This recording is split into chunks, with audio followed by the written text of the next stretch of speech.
Coucou, chérie.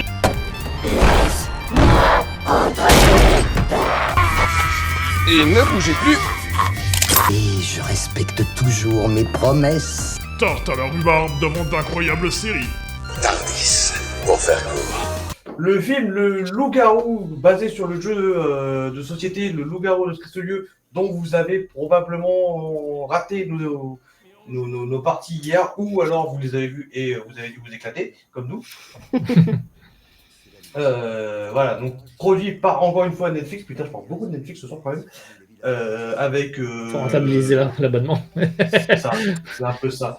Donc avec comme acteur, vous pouvez le voir dans la bande-annonce, Franck Dubosc, Jean Reno, Lambert, et il y en a un quatrième que je voulais citer mais que j'ai plus le nom, c'est pas grave. David Sall peut-être. Oh, bon, pas. Donc ça se passe, pour faire un résumé très vite, une famille recomposée au passage, ça a son importance.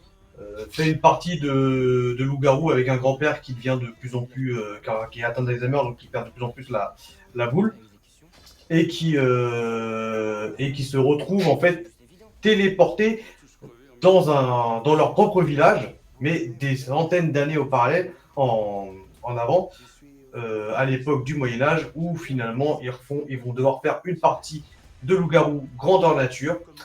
Et quand ils arrivent dans cet univers, ils se retrouvent avec les pouvoirs de leur carte.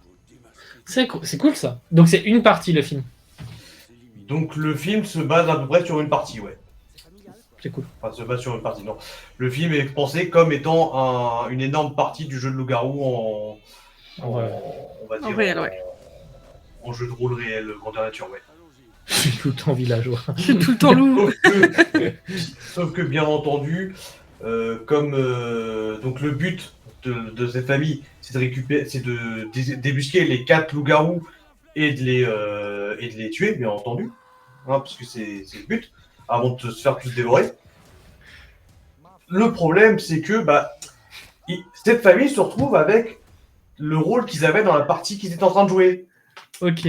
Donc avec un loup. Comme il y a une partie qui était en train de jouer, il y a forcément un loup parmi eux. Oh merde. Donc l'un des premiers dilemmes, ça va être ça justement, si jamais on arrive, parce qu'ils vont très vite découvrir qui est pour eux le premier loup du coup, mais dans l'histoire le premier loup qu'ils découvrent, mais dans leur intérêt le dernier loup qu'ils doivent éliminer. Voilà, ils vont très vite découvrir qui c'est, et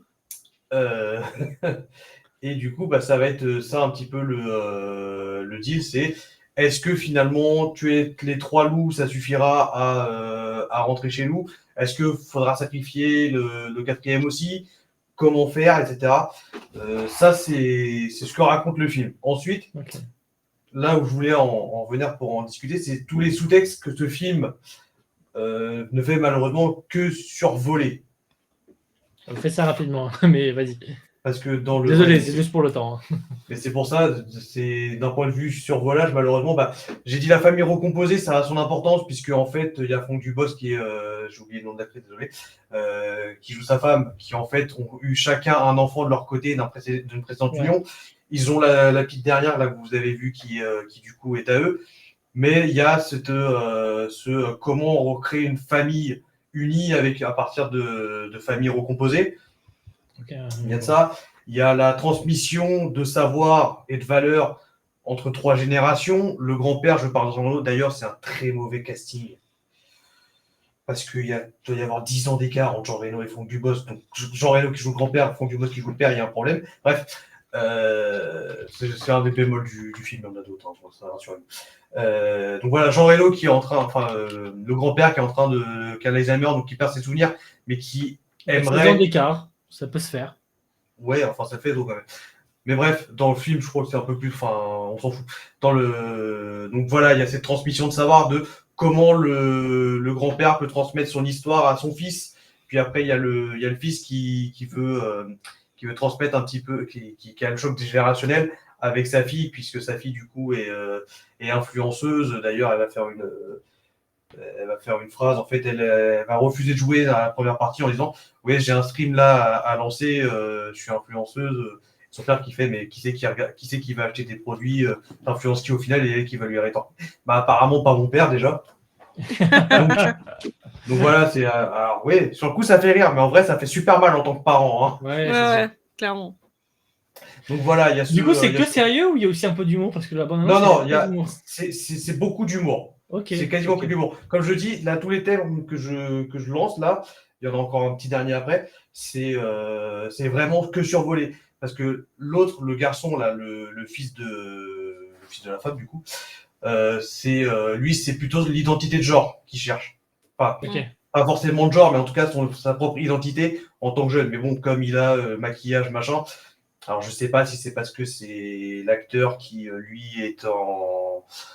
Si c'est l'acteur qui, lui, est déjà connu comme ça, ou si c'est le personnage qui voulait ça, je ne sais pas exactement, mais voilà. D'ailleurs, ça va être mis en parallèle avec son pouvoir, puisque son pouvoir à lui, en fait, il va être voleur. Donc ça veut dire qu'en fait, lui, il va pouvoir prendre l'apparence d'autres personnages à partir d'un accessoire qui va pouvoir leur piquer. Dans le film, c'est bien vu dans le fait qu'il va piquer un bracelet de forgeron, il va mettre le bracelet, il va se transformer physiquement en forgeron. Ok, cool. Ok. La jeune Un fille qui a dernier petit influencé. truc à ajouter? Il y a un Da Vinci qui est très drôle là-dedans aussi. Ok. Quelques Désolé, incohérences, presse, mais faut qu'on avance si on veut parler des horreurs, de l'horreur. mais très sympa, je vous le conseille. Et une petite note Ok. du coup? Richelieu sur 20. Qu'est-ce que je suis là. Non, je dirais un bon 8 sur 10. Ok, c'est putain, on parle de bons trucs, hein. Il n'y a pas beaucoup de déceptions, ça.